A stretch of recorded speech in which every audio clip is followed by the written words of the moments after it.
નમસ્તે બાળ મિત્રો. ધોરણ 12 પ્રકરણ 4 સત્યાગ્રહાશ્રમ. જ્યાં સત્યનું આગ્રહણ થયું છે એવું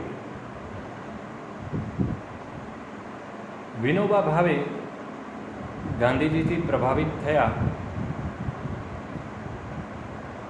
એનું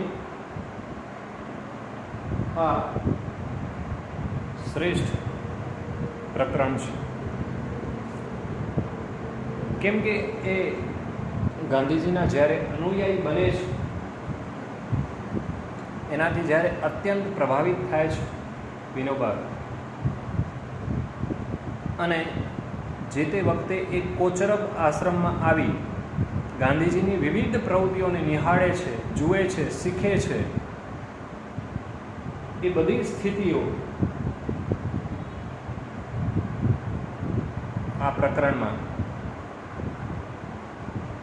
બહુ જ માર્મિક રીતે અને બહુ જ સામાન્ય રીતે કહી શકાય તો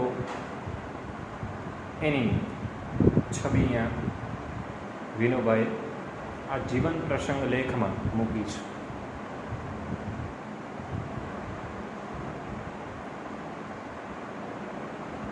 આ સમગ્ર પ્રસંગ અહિંસાના ખોજમાંથી લેવાયેલો છે. ગાંધીજી જે વિવિધ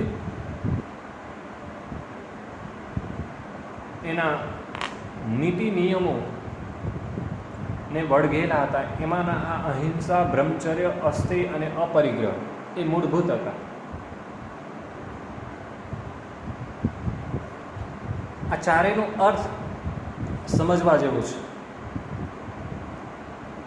અહિંસા એટલે મન, વચન અને કર્મથી પણ કોઈની હિંસા ન કરી, તે અહિંસા. બ્રહ્મચર્ય જે આપણી ઇન્દ્રિયો છે એના ઉપર અંકુશ રાખીએ, પાંચેય ઇન્દ્રિયો પર જરૂરી અંકુશ મૂકીએ તે. અને અસ્થેય એટલે કે જરૂરિયાતથી વધુ વાપરવું, એ બાબત ચોરી છે એવું માનીને આપણે ચાલવું, એ અસ્થેય. ગાંધીજીએ તો આખો એક પાઠ લખ્યો છે. પ્રકરણનું નામ હું કદાચ ભૂલી ગયો છું, 6ઠા કે 8મા ધોરણમાં આવે છે ભણવામાં મિત્રો. ગાંધીજી જ્યારે એના સાબરમતી આશ્રમમાં, સાબરમતી નદીની પાસે રહેતા, જ્યારે વહેલી સવારે એની પ્રભાત સામાન્ય 3:30-4 વાગે એ જાગતા, ત્યારે સૌથી પહેલાં એ વૈષ્ણવજન પદ દ્વારા એનો જીવનનો દિવસનો પ્રારંભ થતો. ત્યારે એ બાજુમાં આટલી નદી જાય છે છતાં પણ જરૂર પૂરતું એ પાણી વાપરતા. 1 લોટાની જરૂરિયાત છે તો 1 લોટા જેટલું પાણી વાપરવું. તો એ પ્રકારનું ટૂંકમાં જરૂરિયાત પૂરતું જ આપણે જે ગ્રહણ કરીએ એ યોગ્ય છે, પરંતુ જરૂરિયાત કરતાં વધુ વાપરવું એવું માનીને ચાલવું. યસ. અને અપરિગ્રહ એટલે કોઈ પણ વસ્તુનો બિનજરૂરી સંગ્રહ ન કરવો તે. તો ટૂંકમાં આ સમગ્ર પ્રકરણમાં આ બધી વસ્તુઓનું ક્યાંક ને ક્યાંક અંશ જોવા મળે છે. આ કોચરબ આશ્રમમાં એક ઉત્તમ આશ્રમવાસી તરીકે આ વિનોબા કેવી રીતે નામના મેળવે છે. ગાંધીજીના આગ્રહને 1 વર્ષની રજા લઈ ને એણે 1 વર્ષ દરમિયાન જે વિનોબાએ કરેલા કાર્યો છે એની નોંધ પણ બહુ સરસ રીતે આ આખા પ્રસંગ લેખમાં મુકાઈ છે. આ એકમમાં, આ પ્રસંગ આખામાં વિનોબા એક ચિંતક અને એક શ્રેષ્ઠ એવા કાર્યકર્તા તરીકે જોવા મળે છે. એની સરસ વાત આ સમગ્ર જીવન પ્રસંગથી આપણે સમજીશું. સીધા વિષય તરફ મૂળભૂત પ્રવેશ કરીએ. નાનો હતો ત્યારથી જ મારું ધ્યાન બંગાળ અને હિમાલય ભણી ખેંચાયેલું હતું.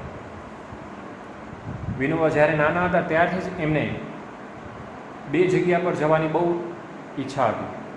એક બંગાળ અને હિમાલય. હું બંગાળ અને હિમાલય જવાના સપનામાં મહાલ્યા કરતો. એના સતત એને સપનામાં એનામાં ખોવાયેલા રહેતા. એક તરફ બંગાળની વંદે માતરમની ક્રાંતિની ભાવના મને ખેંચતી, તો બીજી તરફ હિમાલયના જ્ઞાન યુગ મને ખેંચતો હતો.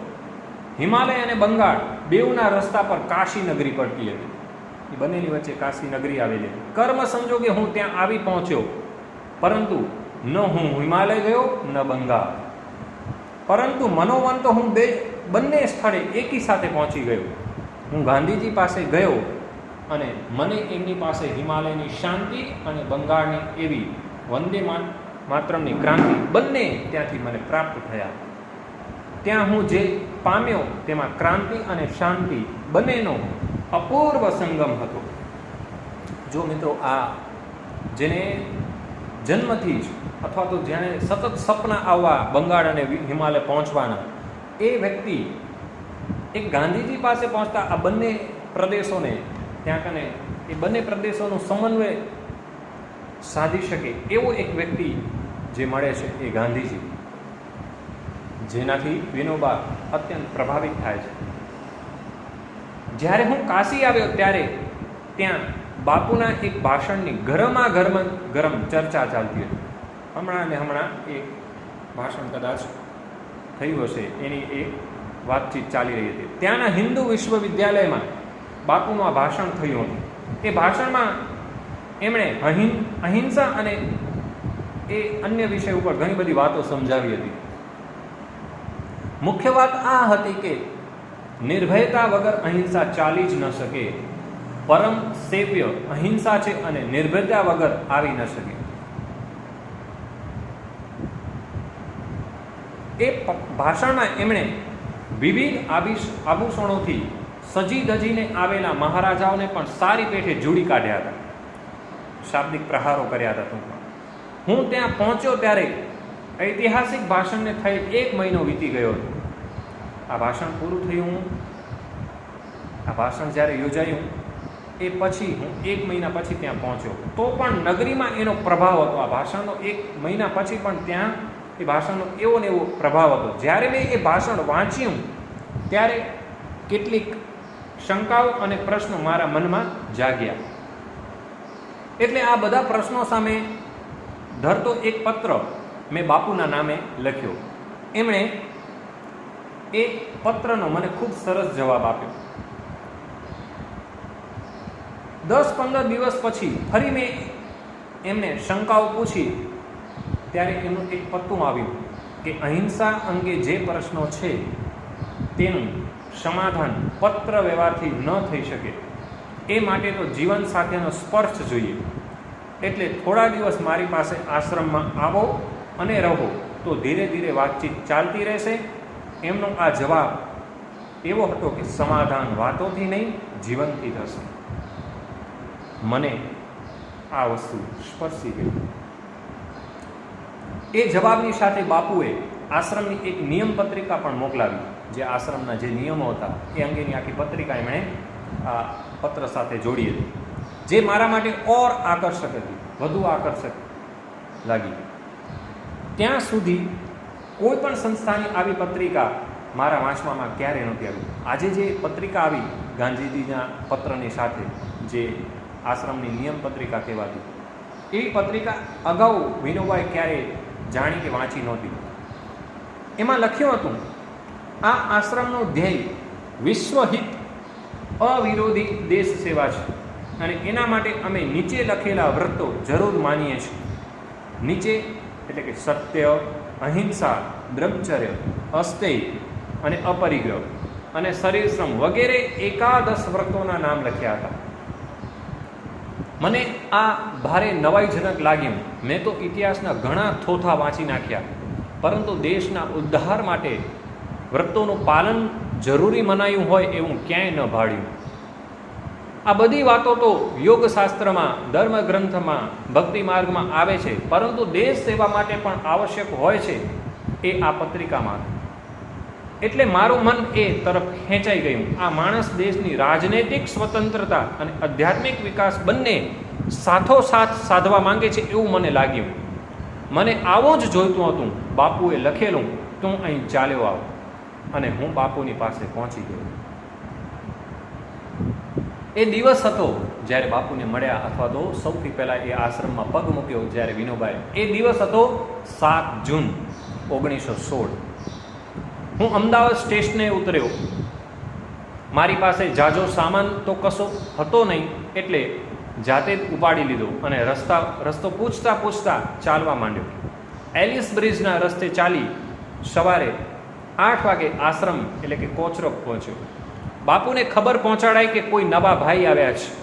એમણે કહ્યું કે ભલે, નાહી ધોઈને મને મળવા આવે. નાહી ધોઈને હું એમની પાસે પહોંચી ગયો ત્યારે એક શાક સમારતા હતા. મારા માટે આ પણ એવી નવી અને નવાઈની જ પમાડતું એવું દ્રશ્ય હતું. રાષ્ટ્રનેતા શાકભાજી સમારે, આવું તો ક્યારેય સુણ્યું નહોતું. એમના પ્રથમ દર્શને મને શ્રમનો પાઠ મળ્યો કે જોતાં જ મને એક શ્રમ શીખવાનો એક પાઠ મળ્યો. બાપુએ એક ચપ્પુ મારા હાથમાં પણ પકડાવી દીધું. મેં તો એ પહેલાં ક્યારેય શાક સમાર્યું નહોતું, પરંતુ તે દિવસે પાઠ મળ્યો ત્યાં મને પહેલી આ પ્રથમ દીક્ષા મળી. પછી શાક સમારતા સમારતા એમણે મારા વિશે પૂછપરછ શરૂ કરી. પછી કહ્યું, તને જો અહીંની રહેણી કહેણી ગમતી હોય અને તારું જીવન તું જો સેવા કાર્યમાં લગાવવા માંગતો હો તો અહીં રહે, મને એથી ખુશી થશે. મારી જિજ્ઞાસા તેઓ પામી ગયા હતા. પછી કહ્યું, પણ તમે થોડા માંદલા દેખાઓ છો. આત્મજ્ઞાની કદી માંદલો ન પડે અથવા માંદો ન પડે. આ બીજો પાઠ. બાપુએ કહેલી આ વાત હું ક્યારે ભૂલી નથી શકતો. તે દિવસે શાક સમારતા સમારતા જે વાતો થઈ તે થઈ. ત્યાર પછી તો ફક્ત કામકાજ અંગે જ વાતો થતી. બાકીના સમયે હું મારા કામમાં ઘડાડૂબ રહેતો. બાપુની અનેક લોકો સાથે વાતો ચાલતી રહે અને હું સાંભળતો રહેતો. બાપુ જાણતા હતા કે છોકરો સદભાવનાપૂર્વક આવ્યો છે, પરંતુ બાકી બધાને મનતો હું જળ જેવો માણસ હતો. એકમાત્ર બાપુ જાણતા હતા કે હું સદભાવના સાથે હું અહીંયા છું. બાકીના બધાને માટે હું જળ જેવો એક માણસ દેખાતો હતો. એક વખતે બાપુની એક ભાઈ સાથેની ગીતાના એક શ્લોક પરની વાતચીત દરમિયાન બાપુ બોલ્યા, આ તો ગૌણ ભાષા છે. ત્યારે મેં કહ્યું, ના, આ તો ભક્તિની ભાષા છે. બાપુ બોલ્યા, હા, આ વાત બરાબર છે. જ્ઞાનની ભાષા અને ભક્તિની ભાષા. આ હતા બાપુ, જેમની પાસે મારા જેવા છોકરાની વાતને પણ મહત્વ આપી સ્વીકારી લેવાની નમ્રતા હતી. ત્યારે સૌને થયું કે આને પણ બોલતા આવડે છે. આવી વાતચીતથી જ ગાંધીજી મને પામી ગયા, અથવા તો એ પહેલાં વિનોબાને નજીક. વિનોબા ધીરે ધીરે આવી વાતચીત સાંભળતા વધુ ને વધુ રસ લેવા લાગ્યા. આમાં એ લોકોને પણ કાંઈ દોષ નહોતો. ત્યારે હું ભારે લુખ્ખો માણસ હતો. 21 વર્ષનો છોકરો હતો. મારા મિત્રો જાણે છે કે જેને સભ્યતા, શિષ્ટતા, રીતભાત કહેવાય છે તે મારામાં ખૂબ જ ઓછી હતી. હું કોઈની સાથે બોલતો પણ નહીં, કામમાં ડૂબેલો રહેતો અથવા તો અધ્યયન, ધ્યાન, ચિંતન વગેરે. 21 વર્ષની ઉંમરે વિનોબા આ બધી પ્રવૃત્તિઓ પણ અધ્યયન, ચિંતન, ધ્યાન એ ચાલુ રાખે. એક દિવસે પરોઢીએ ઉઠીને હું મારી ઓરડીમાં ઉપનિષદ બોલી રહ્યો હતો. આશ્રમવાસીઓ સાંભળી ગયા તો એમણે બાપુને સમાચાર પહોંચાડે કે આ તો સંસ્કૃત જાણે છે. પછી બાપુએ પૂછપરછ કરી. વચ્ચે વચ્ચે તેઓ મને પ્રાર્થનામાં કશું બોલવા પણ કહેતા. મને બોલવાની ટેવ તો પહેલેથી હતી, પરંતુ ત્યાં બોલવો પડ્યું એથી ખૂબ લાભ પણ થયો. બાપુની હાજરીમાં બોલવાનું છે એટલે એક શબ્દ ઓછો વતો અથવા વતો ઓછો ન થાય એમ જોખીને બોલવાની હું તૈયારી કરતો. સમત્વપૂર્વક બોલવાની સારી કસરત મળી. જરૂર પૂરતું અને સંયમપૂર્વક અને શ્રેષ્ઠ બોલવાની મને કસરત મળી. શું કહેવાનું છે તે વિશે કશું પહેલેથી વિચારી ન રાખતો. એ અંગે ભગવાન ઈશુએ આજ્ઞા દઈ જ દીધી છે કે પ્રચારાર્થે જઈએ ત્યારે અગાઉથી શું કહેવું છે તે વિચારી ન રાખો. જ્યારે પણ તમે પ્રચાર કરવા જાઓ છો ત્યારે આગળથી વિચારીને ક્યારે પણ જવું નહીં. તો ભગવાન જ તમને પ્રેરણા આપશે. વિચારી રાખીને બોલશો તો એ તમારી પોતાની પ્રેરણા મુજબનું હશે. તો મારું આમ જ આગળ ચાલ્યું. બાપુએ જાણે મારું ઘડતર કરવાનું નક્કી જ કરી લીધું. મારી પાસે લોકોને એ મોકલતા વર્ધા ગયા પછી મેં કોઈ જિજ્ઞાસુ સેવાગ્રામ જતા તેમને બાપુ પૂછતા કે તમે વિનોબાને મળી આવ્યા? ના મળ્યા હો તો જરૂર મળો.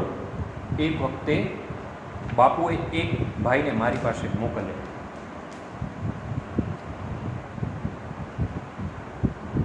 એ તો ભારતના એક પ્રખ્યાત ક્રાંતિકારી પુરુષ હતા.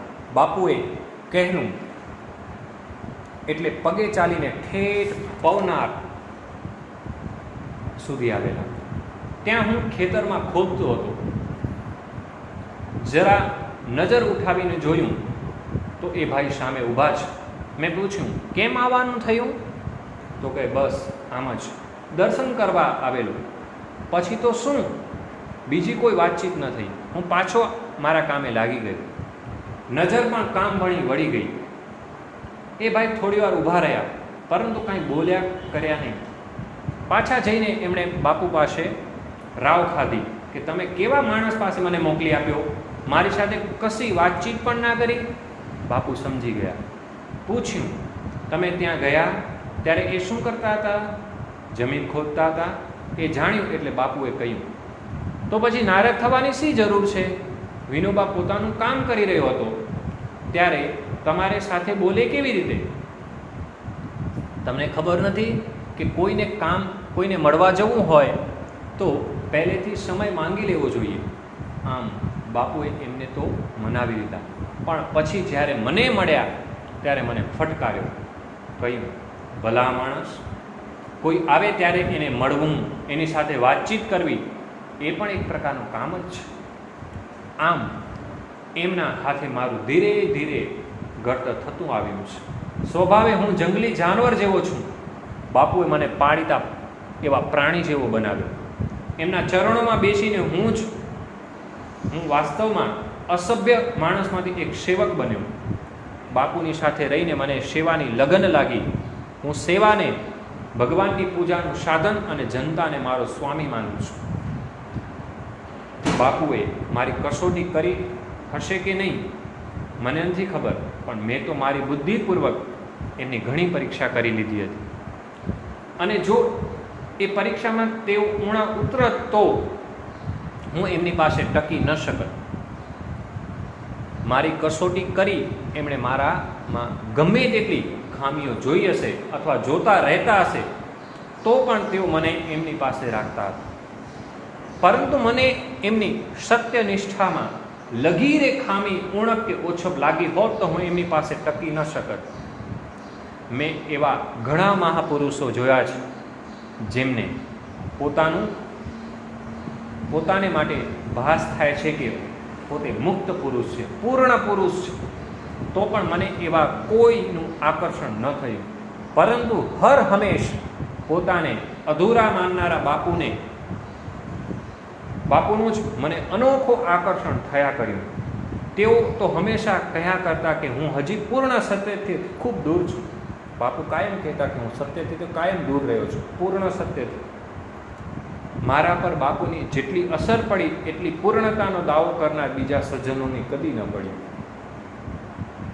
હું બાપુને મળ્યો અને એમના પર મુગ્ધ થઈ ગયો.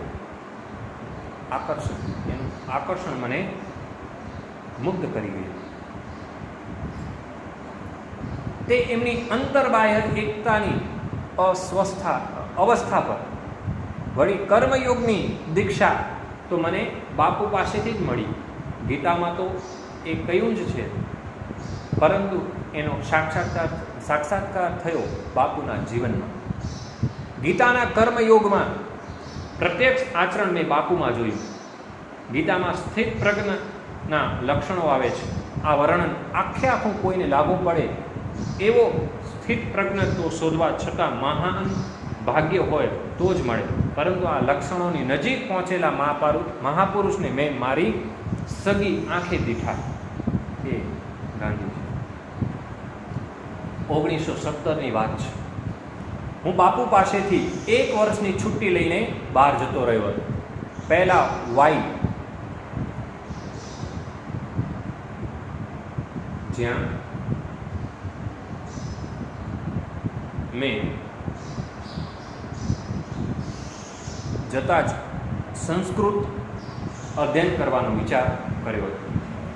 આમ તો ગીતા પર મારો જે પ્રેમ હતો એ કારણે ઘરે જ મારા મિત્ર ગોપાળ રાવની મદદ લઈને મેં સંસ્કૃતનો અભ્યાસ શરૂ કરી દીધો હતો. હવે વેદાંત, જે વેદોનો અંતિમ ચરણ છે, એ પણ શીખવાનું એમને જિજ્ઞાસા હતી. એટલે વેદાંત અને દર્શનનો અભ્યાસ કરવાનો હતો. વાયમાં મને આની ઉત્તમ તક મળી. ત્યાં નારાયણ શાસ્ત્રી મરાઠે નામના એક આજન્મ બ્રહ્મચારી વિદ્વાન વેદાંત અને બીજા શાસ્ત્રો શીખવાનું કામ કરતા હતા. એમની પાસે ઉપનિષદો વગેરે શીખવાનો લોભ થયો અને ત્યાં થોડો સમય વધુ રોકાઈ ગયો. ત્યાં મેં ઉપનિષદો, ગીતા, બ્રહ્મસૂત્ર, શાંકર ભાષ્ય, મનુસ્મૃતિ, પાતંજલ, યોગ દર્શન આટલા ગ્રંથોનો અભ્યાસ કર્યો. તદુપરાંત ન્યાયસૂત્ર, વૈશેષિક સૂત્ર, યાજ્ઞવલ્ક્ય સ્મૃતિ, આ ધર્મ વિવિધ પ્રકારના ગ્રંથો પણ ત્યાં વાંચ્યા. પછી વધારે વાંચવાનો મોહ ન રહ્યો. થયું કે હવે જાતે જ વધારે વાંચી દઈશ. બીજું કામ હતું તબિયત સુધારવાનું. એ માટે અગાઉ મેં 10-12 માઇલ ફરવાનું રાખ્યું. પછીથી 6-8 શેર અનાજ દળવાનું શરૂ કર્યું અને પછી 300 નમસ્કારો શરૂ કર્યા. એનાથી આરોગ્ય ધીરે ધીરે સુધરવા લાગ્યું. આહાર પણ હું વિચારી કરીને લેતો હતો. પહેલાં 6 મહિના સુધી નમક ખાતો, પણ પછી તો તે છોડી દીધું. મસાલો વગેરે બિલકુલ ન ખાતો અને કદી ન ખાવાનું વ્રત પણ લઈ લીધું. દૂધ શરૂ કર્યું. દૂધ વિના બરાબર ચાલી નથી શકાતું એમ પણ ઘણા અખતરા કર્યા પછી સિદ્ધ થયું. 1 મહિનો માત્ર કેળા, લીંબુ અને દૂધ પર કાઢ્યો. શક્તિ ઘટી ગઈ એટલે આહાર નક્કી કરી લીધો. 1.5 શેર એટલે કે 60 રૂપિયા ભાર જેટલું દૂધ, 2 ભાખરી, કેળા, 4-5 લીંબુ અગર મળી શકે તો. સ્વાદ માટે બીજો કોઈ પદાર્થ ખાવાની ઈચ્છા નહોતી થતી. તો પણ હંમેશા લાગતો રહેતો કે આ ખોરાક પણ ખાસો અમીરી છે. રોજનો ખર્ચ કુલ 11 પૈસા થતો હતો. કેળા અને લીંબુ 4 પૈસા, જુવાર 2 પૈસા, દૂધ 5 પૈસા, ટોટલ 11 પૈસા ખર્ચ થતો. આમ તો આ બધું હું તબિયતની દ્રષ્ટિએ કરી રહ્યો હતો, પણ એમાં એકાદશ વ્રતોના પાલનની દ્રષ્ટિ પણ હતી. હું આશ્રમથી દૂર હતો, પરંતુ સત્યાગ્રહાશ્રમના અંતેવાસીની ભૂમિકાએ જ મારો વ્યવહાર જાળવવાનો પૂરો પ્રયાસ હતો. જેવું અસ્વાદ વ્રત વિશે તેવું જ અપરિગ્રહનું, જેને બિનજરૂર સંગ્રહ ન કરીએ તે અપરિગ્રહ, અગાઉ ગયું તેમ. પણ તે વખતે મારી પાસે બહુ થોડો સામાન હતો. લાકડાની થાળી, વાટકો, આશ્રમનો એક લોટો, પંચ્યું એટલે નાનકડું એવું ધોતિયું, અને કામળો અને પુસ્તકો. આટલો સંસાર હતો મારો. પહેરણ, કોટ, ટોપી વગેરે ન વાપરવાનું મેં વ્રત લીધું હતું. શાળ પર વણેલા કપડાં જ વાપરતો હતો. જે શાળ ઉપર વણાયેલા હોય એવા જ કપડાઓનો આગ્રહ હતો. એટલે વિદેશી વસ્ત્રોનો તો કોઈ સંબંધ જ નહોતો અને સ્વદેશી વ્રતોનું પાલન પણ થઈ જતું હતું. અને મને વિશ્વાસ છે કે મારી જાણ મુજબ સત્ય, અહિંસા, બ્રહ્મચર્ય આ ત્રણેય વ્રતનું પાલન મેં બરાબર કર્યું છે. આ બધું હું કરતાં સેવાની દ્રષ્ટિએ બીજા પણ કેટલાક કામો કરતો હતો. ગીતાનો એક નિઃશુલ્ક વર્ગ ચલાવ્યો. એમાં 6 વિદ્યાર્થીઓ આખી ગીતા અર્થ સાથે મેં સમજાવી. બીજા એક વર્ગમાં 4 વિદ્યાર્થીઓ જ્ઞાનેશ્વરીના 6 અધ્યાય ભણાવ્યા. બીજા 2 વિદ્યાર્થીઓને 9 ઉપનિષદ શીખવ્યા. હું પોતે સારું હિન્દી નહોતો જાણતો, પરંતુ હિન્દી પ્રચારની દ્રષ્ટિએ જો રોજ વિદ્યાર્થીઓને સાથે રાખીને હિન્દી છાપા વાંચવાનો કાર્યક્રમ રાખ્યો હતો. વાયમાં મેં એક વિદ્યાર્થી મંડળ નામની એક સંસ્થા પણ સ્થાપી. એમાં વાંચનાલયને મદદ કરવા માટે દડવાનો એક વર્ગ રાખ્યો. એમાં 15 વિદ્યાર્થી અને હું પોતે એમ સૌ દળતા. જે લોકો ઘંટીએથી દડાવી લાવતા એમનું કામ 2 શેર 1 પૈસો લઈ કરવાનું અને 2 પૈસા વાંચનાલયને આપી દેવાના. મોટા વેપારીઓના દીકરા પણ આમાં જોડાયા. વાય પુરાણા વિચારોનું સ્થાનક હોવાને કારણે બધા અને મૂર્ખમાં ખપાવી દેતા હતા. બધા અમને મૂર્ખ સમજતા હતા. તો પણ આ વર્ગ 2 મહિના ચાલ્યો. વાંચનાલયમાં 400 જેટલા પુસ્તકો જમા થઈ ગયા. આ વર્ષમાં લગભગ 400 માઇલનો પગપાળા મેં પ્રવાસ કર્યો. જ્ઞાન પ્રાપ્તિની દ્રષ્ટિએ મહારાષ્ટ્રના 4-5 જિલ્લામાં હું પગપાળા કર્યો. ફરવા પાછળ મારો હેતુ હતો કિલ્લા જોવા, તેમાં ખાસ કરીને રાયગઢ, સિંહગઢ, તોરણગઢ વગેરેના ઇતિહાસ એવા પ્રસિદ્ધ એવા મેં ગઢ જોયા. સંતોના સ્થાનોના દર્શન કર્યા, સારા લોકોને મળ્યા અને લોકોનું નિરીક્ષણ કર્યું. બસ આ હતી એના લોકજીવનની વિનોબાની વાતો. જો મિત્રો, ગાંધીજી સાથે રહી એમણે ઘણું બધું જીવનમાં ગ્રહણ કર્યું. એ ગ્રહણ ન કર્યું, અર્પણ પણ કર્યું. અંતે એણે જે કંઈ શીખ્યા એ અન્યને પણ શીખવાડ્યું. જીવનની સાચી સાર્થકતા એ જ વસ્તુમાં સમાયેલી છે. એટલે જ આ બધા જે શ્રેષ્ઠ લોકો અમસ્થા નથી કહેવાયા. પુસ્તકનું કામ છે, કોઈ એક સુધી નથી સીમિત રહેતું. એ અન્યને પહોંચે ત્યાં સુધી એ શ્રેષ્ઠ સાબિત થાય. અહીં પણ શ્રેષ્ઠ સાબિત થવું એવું વિનોબાનું ધ્યેય હતું, જ્ઞાનની પ્રાપ્તિ. સત્યાગ્રહાશ્રમ સુધી એણે સફર કાયમ ચાલુ રાખી. એણે જે કંઈ શીખ્યું, જાણ્યું, સમજ્યું એ અન્યને પણ આપ્યું. પોતે જ્ઞાન પીપાસુ બન્યા. જેટલી જ્ઞાનની ભૂખ એમને હતી એ જ્ઞાનની ભૂખ અન્ય માટે પણ ઊભી કરી.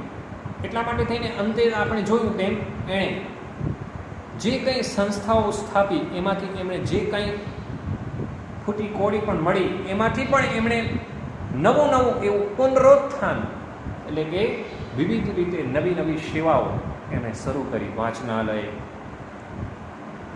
અનાજ દળવા માટે ઘંટી વગેરે એવી કાર્યો એમણે શરૂ કર્યા. અને સાથે એમના શોખનો વિષય તરીકે એવા પગપાળા પ્રવાસમાં એમણે સમગ્ર મહારાષ્ટ્રના 4-5 જિલ્લાઓમાં ઘણું બધું એ ફર્યા. વિવિધ પ્રકારના કિલ્લાઓના અને વિવિધ પ્રકારના સંતોના એમને દર્શન થયા અને સારા એવા લોકો સાથે એનો મેળાપ થયો અને સર્વેક્ષણ થયું, લોકોનું અવલોકન થયું, નિરીક્ષણ થયું. આમ સમગ્ર એવા જીવન પ્રસંગ લેખમાં એક વિનોબાની આદર્શ છબી અહીંયા આપણે જોઈ. નીચે હવે સ્વાધ્યાયના પ્રશ્નો આપેલા છે. એ પોતાની જાતે, ભલે તમે 1-2 વખત સહારો લેવો હોય તો પાઠ્યપુસ્તકનો લઈને પણ પોતાની જાતે લખવાનો પ્રયત્ન કરી અને અંગત એવા માધ્યમ એવા વોટ્સઅપથી તમારે મોકલવાના રહેશે. Thank you.